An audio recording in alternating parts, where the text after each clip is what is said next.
There is an unverified quote that circulates on the internet, attributed to Otto von Bismarck. Never trust a Russian. They don't even trust themselves. Whether Bismarck ever said anything of the sort or anything remotely like it remains unclear. The serious historians cannot pin it down.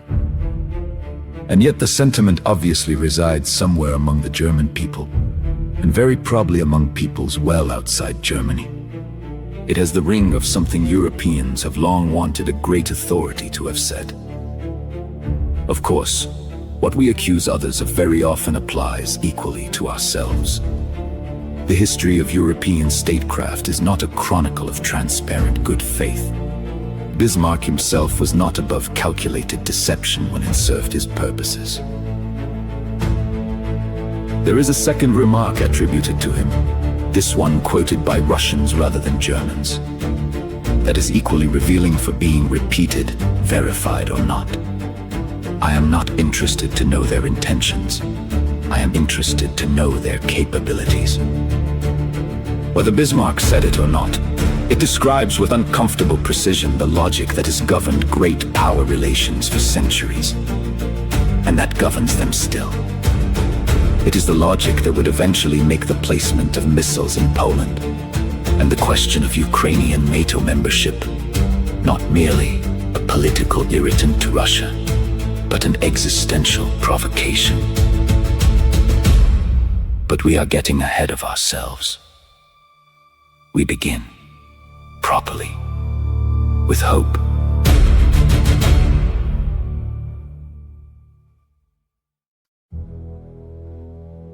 When the Soviet Union dissolved in December 1991, it did so in a manner almost without historical precedent.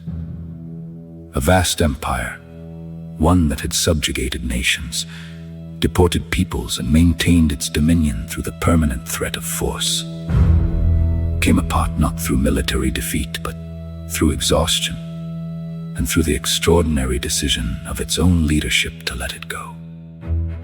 Mikhail Gorbachev had spoken, years earlier, of a common European home, a continent in which Russia was a participant, not an adversary. This was not manufactured for Western consumption. He meant it. His vision was of a Russia that had shed the ideological armor of Marxism, Leninism, and might find its place alongside the democracies it had so long opposed. Boris Yeltsin, for all the chaos of his governance, held a version of the same aspiration, and expressed it on occasion with a directness that bordered on the startling. In a conversation with President Clinton, recorded in a declassified memorandum of their meeting at the 1999 OAS summit in Istanbul, Yeltsin said this: "I ask you one thing, just give Europe to Russia. The US is not in Europe. Europe should be the business of Europeans. Russia is half European and half Asian." Clinton replied dryly, "So you want Asia too? Sure, Bill, eventually. We will have to agree on all of this." "I don't think the Europeans would like this very much," said Clinton. "Not all," said Yeltsin. "But I'm a European. I live in Moscow. Moscow is in Europe, and I like it. You can take all the other states and provide security to them. I will take Europe and provide them security. Well, not I, Russia will." Whatever one makes of the geopolitical presumption in that exchange, and there is much to make of it, what it reveals is a Russian self-image that was not, at that moment, adversarial. It was the self-image of a great nation that expected, after the Cold War, to be treated as a great nation, as a partner in the ordering of the continent, not as a problem to be contained. In the early years of the Russian Federation, opinion surveys showed something that Western commentary rarely acknowledged: substantial Russian public support for closer ties with Europe. Not assimilation. Russia is too large and too particular for that. But recognition, partnership, the sense that 1991 could be a genuine new beginning, not merely the West's victory. That window did not remain open long. but it was open.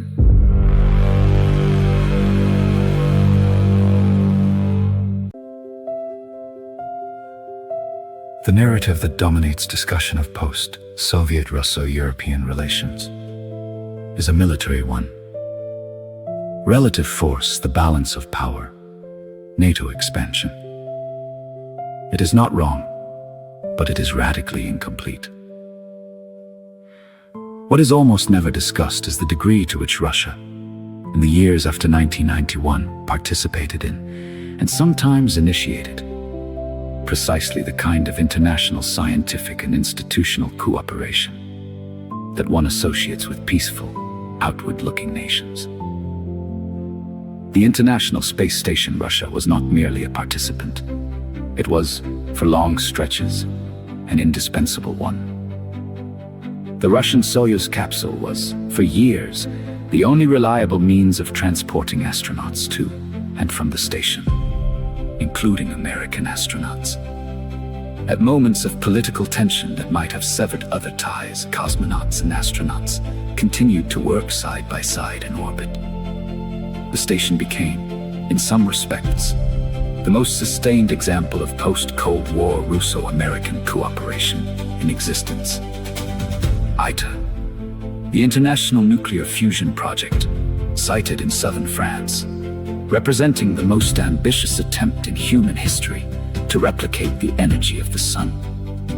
Russia is a founding member. Russian scientists and Russian engineering are woven into its construction.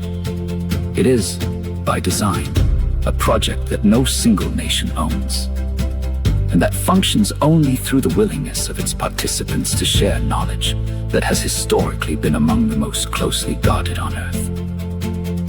And then there is Dubna. In June 2024, President Putin attended the technological launch of the Nisika Particle Collider at the Joint Institute for Nuclear Research, a facility built by scientists from dozens of countries.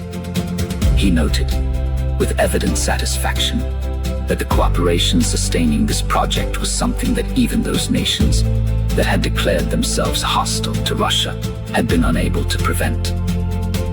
There is, in that remark, both pride and something more pointed. The recognition that genuine scientific collaboration can transcend the political decisions of governments, even when those governments have chosen confrontation. Trade and energy tell a more complicated story. Germany's deep commercial relationship with Russia and its dependence on Russian natural gas represented for decades the largest economic engagement between Russia and any Western nation. It was cooperation driven by mutual interest rather than political vision, and it proved, ultimately, fragile when the political relationship collapsed. But it also speaks to something real, that for decades, the largest economy in Europe found it entirely rational and mutually beneficial to build substantial commercial ties with Russia. The subsequent weaponization of that dependency does not retroactively make the cooperation itself a mistake. It makes the failure of the political relationship the mistake.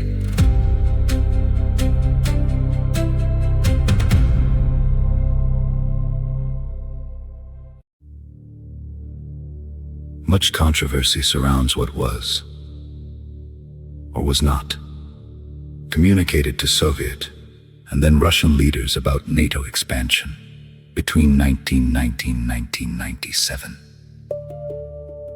James Baker, the American Secretary of State, told Gorbachev in February 1990 that if Germany unified within NATO, the alliance would not expand 1 inch eastward. Similar assurances were given in various forms by Helmut Kohl, by Douglas Hurd, and by other Western leaders. None were written into any binding treaty. They were the currency of diplomatic conversation, the kind of understanding that functions between parties who trust one another and cannot survive between parties who do not. The Western position, subsequently, was that no formal agreement had been made, and none broken. This is legally defensible.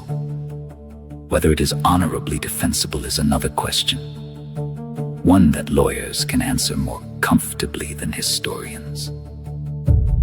Gorbachev's own account shifted over the years. In some interviews, he acknowledged the ambiguity. In later ones, when the expansion was complete and the relationship had soured, he was less equivocal. What he consistently maintained was that the spirit of the transition had been one of partnership, not strategic opportunity. The historian Mary Elise Surratt has documented this episode carefully. Her conclusion is that assurances were given, even without binding legal force. The political scientist John Mearsheimer argued more bluntly that Western leaders understood perfectly well how Russia would interpret expansion and proceeded regardless. Whether one accepts those arguments or not, the perception on the Russian side, across governments and across the Russian public, was of a broken understanding. And broken understandings, even informal ones, have political consequences that no legal disclaimer can dissolve.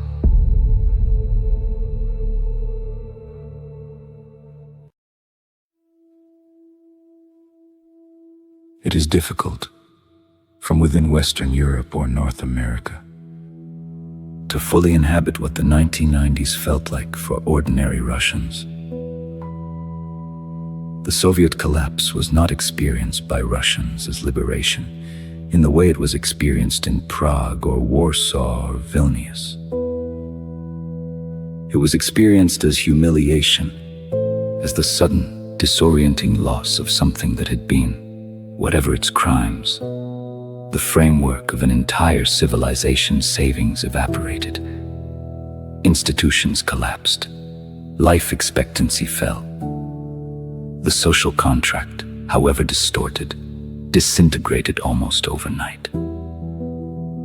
Into that vacuum came not Western partnership, but Western triumphalism. The end of history was declared. NATO expanded. Western economic advisors arrived in Moscow to instruct Russians on the management of their own affairs, and the resulting shock therapy, however well-intentioned in some quarters, accelerated the immiseration of a population already on its knees.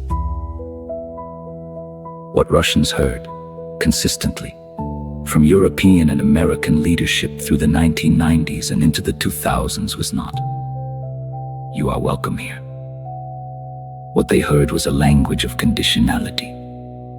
You may approach, provided you become something sufficiently unlike yourselves. You may participate in the institutions of the liberal order, provided you accept that you had no hand in designing them, and no standing to question their rules. Gradually, generally though, more normalized relations developed, where business travel and personal connections continued almost regardless of political tensions. This is vividly captured in public talks during those years. In a 2019 TEDx talk, a Russian speaker described exactly how everyday life and cooperation looked between Russia and the West in that period. Мы с коллегами каждую неделю собеседуем абитуриентов из разных стран мира. И самая большая проблема, которая возникает, это неудобная разница во времени. То есть, если я вижу, что абитуриент откуда-то из Калифорнии, это значит, либо мне, либо ему придется вставать в 6 утра на собеседование. Ну, чаще, конечно, ему. That same period showed how personal encounters could cross even deep historical divides. In another TEDx talk from 2014, a Ukrainian speaking in Russian told the story of a meeting that could have felt confrontational, but instead revealed how much it become routine. Вот, и мы в Челябинске остановились в доме у одной старухи, которая в советские времена, она занимала огромную просто должность на оборонном предприятии, строила танки, там майор КГБ. Я эту бабку запомнила на всю жизнь. И вот почему. Ну, смотрите, я, да, в комбинезоне. Сложно принять меня за шведку, наверное, в России. Понятно, кто и откуда, но бабка все равно на нас вот так посмотрела, говорит: «А откуда это вы такие к нам приехали?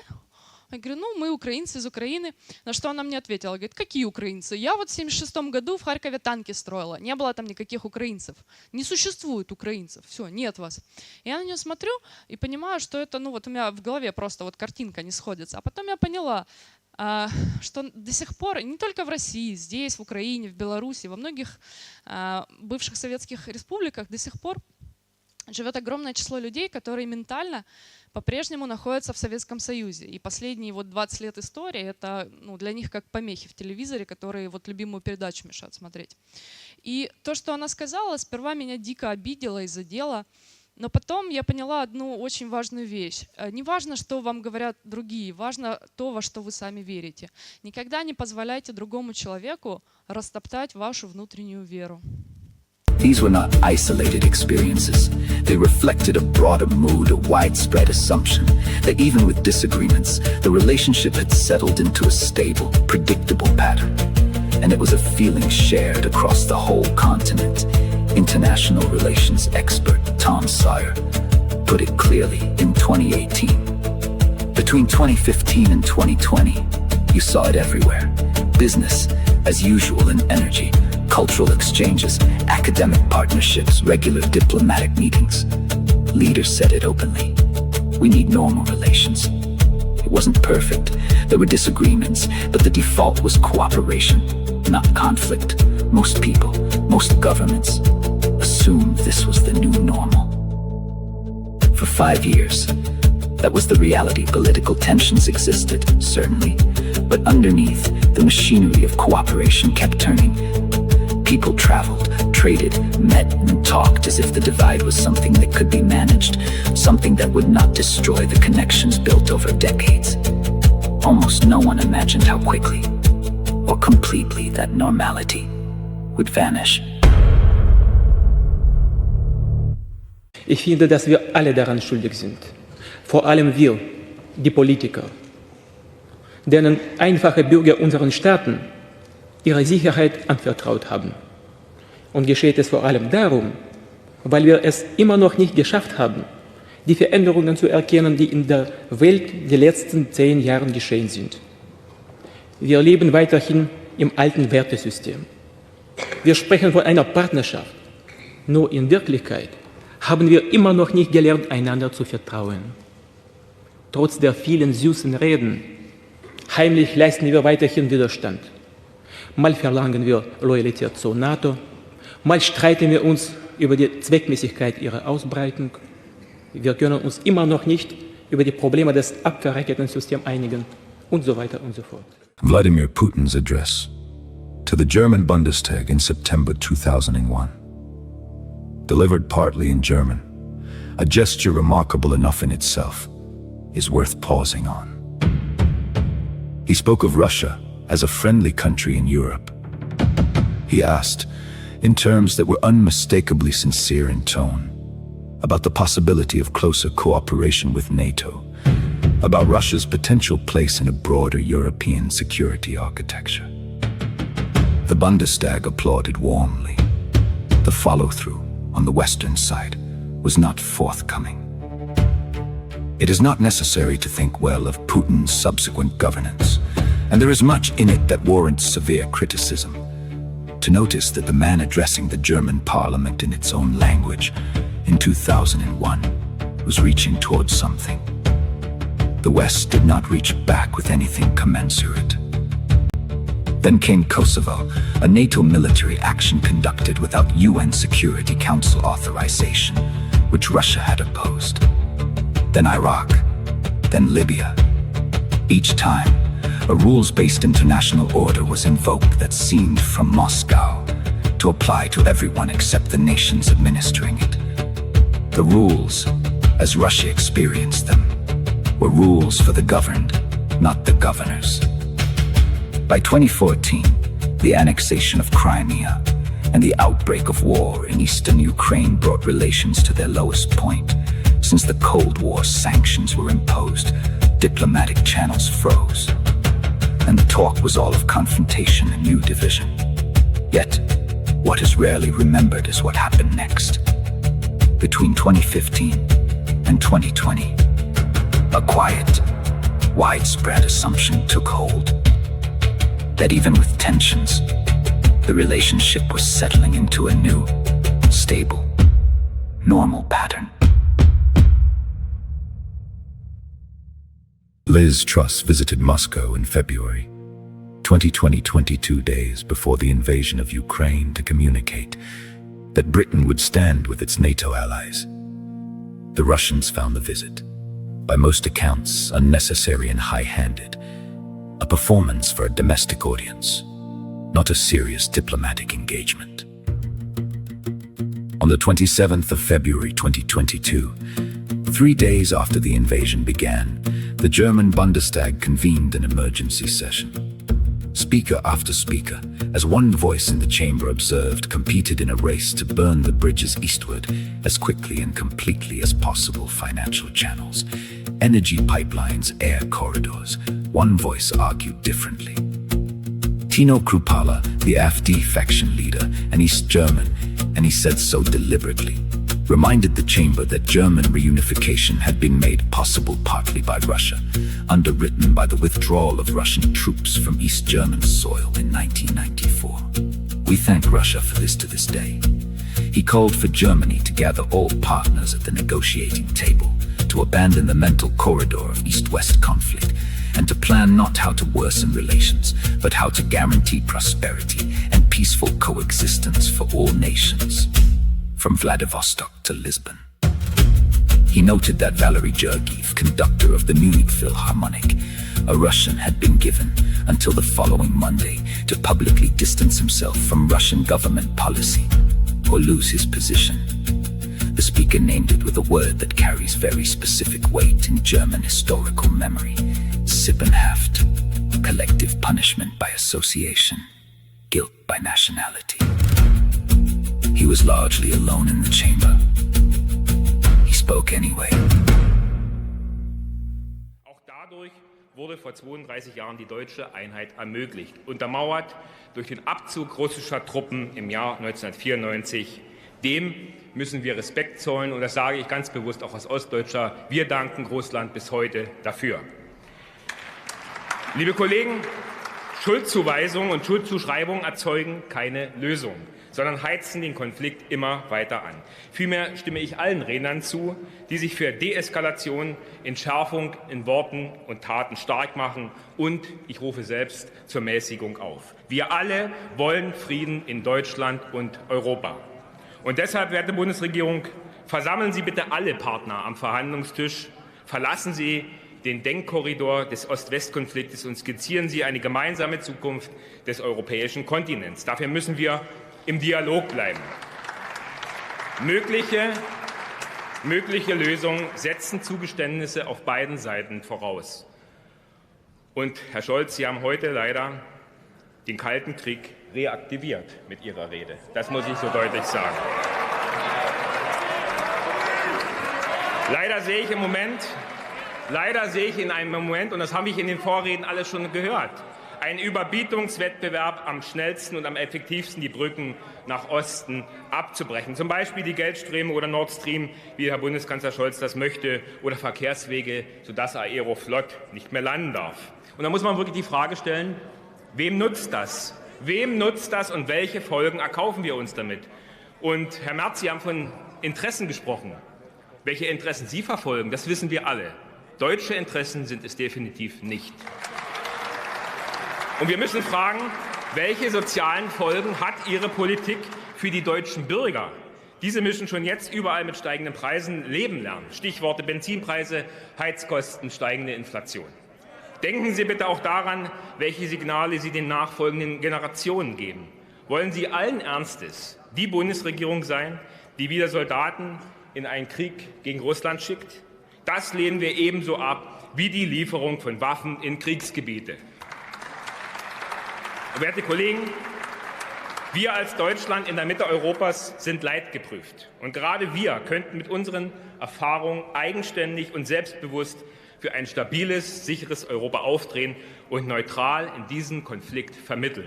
Und deshalb rufe ich der Bundesregierung zu, planen Sie nicht, wie wir Beziehungen verschlechtern, sondern wie wir von Vladivostok bis Lissabon Wohlstand, Sicherheit und eine friedliche Koexistenz aller Nationen garantieren können.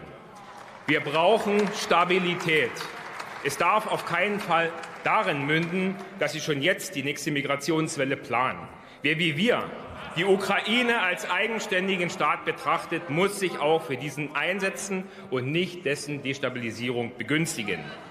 Meine Damen und Herren, bei allem Streit für das Gute entpuppt sich eine scheinbar klare Position für Freiheit und Demokratie auch mal als Sackgasse.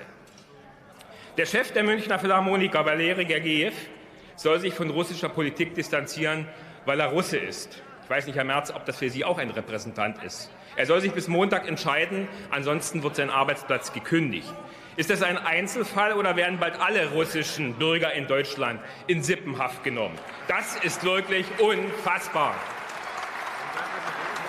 Und diese Forderung stammt vom sozialdemokratischen Oberbürgermeister Münchens, Dieter Reiter. Ideologiegetriebene Cancel Culture für Freiheit und Demokratie. Und wie ist dazu die Position der Bundesregierung vor Staatsministerin Roth? Wen glaubt man denn damit zu treffen? Etwa Putin? Das ist reine Machtsymbolik und unangemessen. Die Zeiten, in denen Auge um Auge, Zahn um Zahn galt, sind vorbei.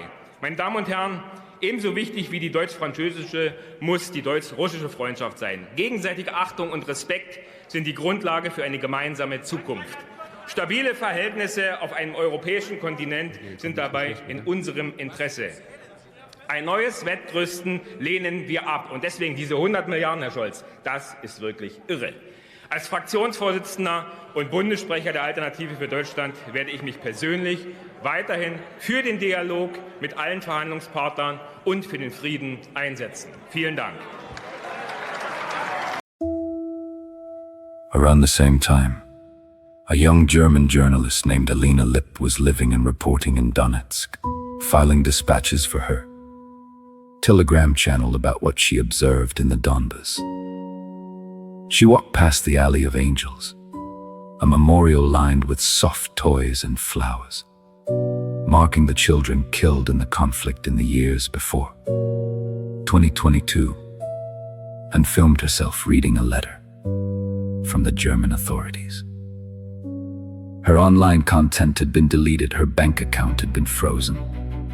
Her father's bank account had been frozen, and now a criminal case had been opened against her.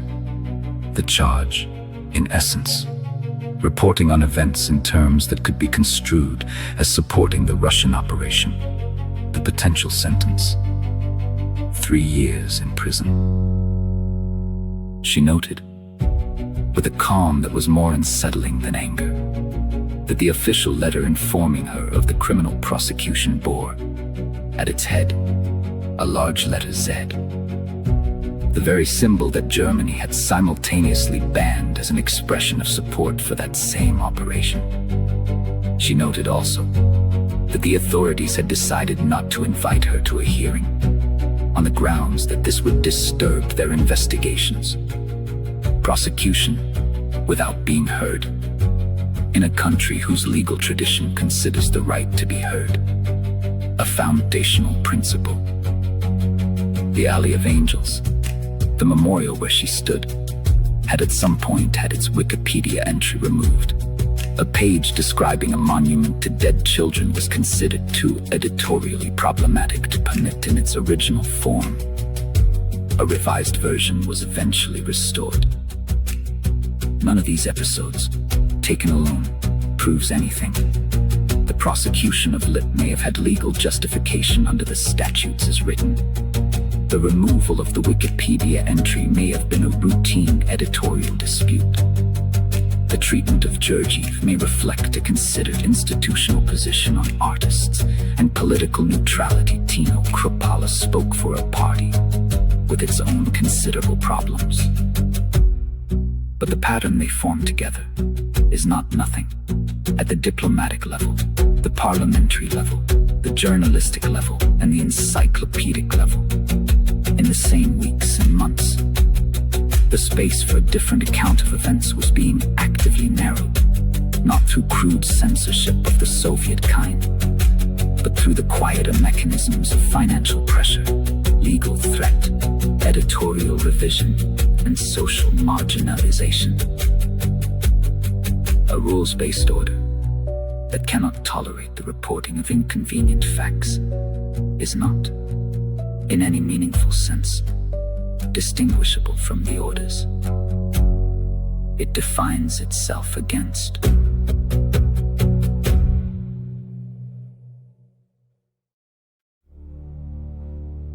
The placement of missile defense systems in Poland, and the Bucharest Declaration of 2008, in which NATO stated that Ukraine and Georgia will become members of the alliance, represented, to the Russian government and to much of the Russian public, something beyond a political grievance. It was experienced as an existential provocation. This does not need to be endorsed to be understood. Russia has no natural defensive barriers to its west, no mountain range, no ocean, no geographic depth of the kind that insulates the United States. What it has had, historically, is distance. Napoleon reached Moscow, Hitler's armies reached the gates of Leningrad. These are not abstractions to Russians. They are present in every family that lived through the 20th century, which is to say nearly every Russian family. To place missile systems in Poland, whatever their stated defensive purpose against Iran, was to reduce to minutes the response time available to Russia in any scenario involving their use. The military calculus was not complicated. It represented a potential first strike advantage. Whether or not that was the intention is, in this context, almost beside the point. We return to the second Bismarck attribution. I am not interested in their intentions. I am interested in their capabilities. George Kennan, the architect of containment, not a Russophile called NATO expansion, a tragic mistake.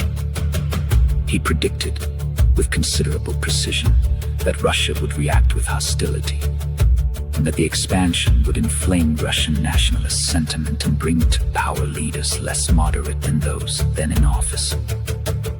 He was not heeded. This does not make what followed right. War is not made right by its provocation. The suffering of Ukrainian civilians, actual human beings, in the territory where these strategic calculations have been enacted in fire and steel, cannot be dissolved into geopolitics. The suffering is real, and those who dwell on it are not wrong to do so. But there is a distinction between understanding a logic and endorsing its consequences.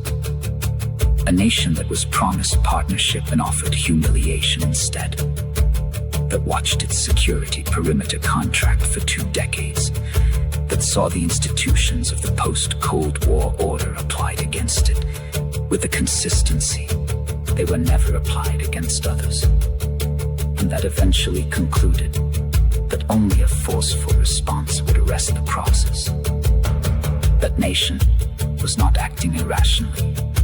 It was acting, as great powers have always acted, on the logic that the second Bismarck attribution, true or not, describes with such economy. Attack, it has long been observed, is often the best form of defense. The Russians did not invent that principle. They learned it, in part, from the West.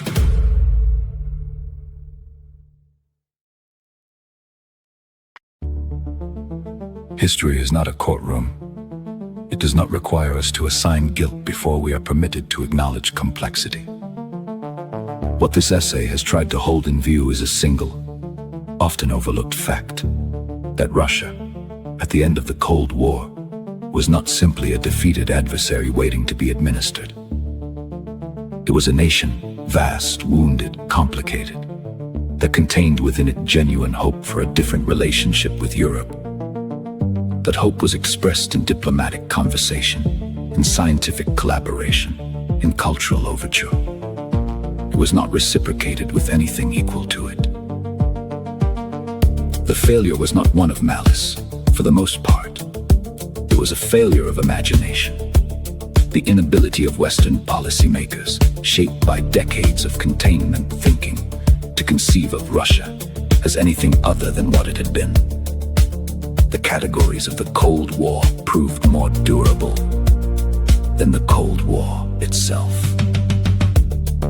The rules-based international order is a phrase worth examining with the same skepticism one would bring to any system that presents itself as neutral rules designed by the victors of 1945 and 1989, administered by those same victors and applied selectively when political interest required. This is not, straightforwardly, a system to which a major power outside its design could be expected to submit without question. That Russia eventually refused submission is not, in itself, surprising. The question is whether the refusal was inevitable, or whether, at some earlier moment, a genuine invitation might have changed the calculation. Eastern European nations had legitimate reasons for their wariness, and legitimate rights to seek the security guarantees they sought. These truths do not cancel the other truths assembled here. They coexist, uncomfortably, as truths generally must. What was not offered, and this is, in the end, the center of it, was acceptance, not absorption, not the demand that Russia become something other than itself.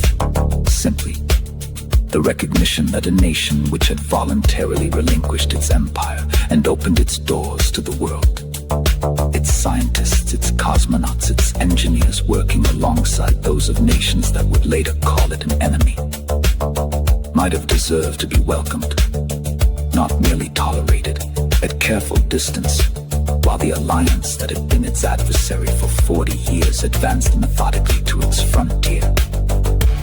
Whether that window could ever have been kept open, whether Russian political culture, with its deep authoritarianisms and its imperial reflexes, would ultimately have permitted it, is a question history cannot answer. It does not run controlled experiments, but the experiment was not tried. The door was not slammed. It was simply never opened.